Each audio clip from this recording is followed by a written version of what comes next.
All right, folks, welcome back to the shop. Today, I guess I'm just gonna have you guys follow me around on the projects that I'm gonna be working on. This little guy I need to figure out exhaust on. This guy I need to do an HVAC actuator so that we can actually control where the air goes, and a cabin air filter. I already took it all apart. I just gotta put the new parts in, which are right over there on my bench. And then I don't know, whatever else we get up to today. So let's get to work.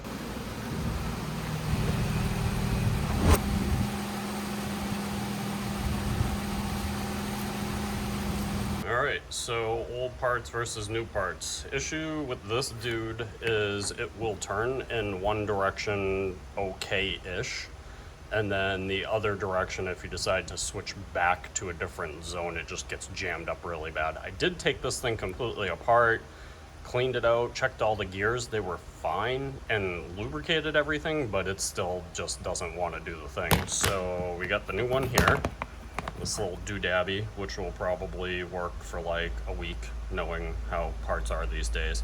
And then also these cabin air filters look extremely different. Here we go. All right, so I don't know how well y'all are gonna be able to see me in there, so I'll try to kind of explain some of this now. So this guy goes on the actuator, and what it does is all of these little areas here are what control each of the flappers for whatever zone you're trying to do. So like, say this one's for feet, this one's for your face, and this one's for defrost. I don't know if that's correct, but you know, whatever, it doesn't really matter. So first thing you got to do is put this on the actuator so it lines up with that, and then you have to make sure all three of those line up as you seat everything into place on its little cradle that it sits in. Otherwise you will still not get all of the zones.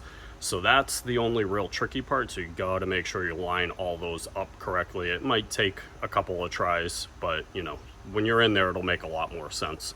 So let's get this thing in.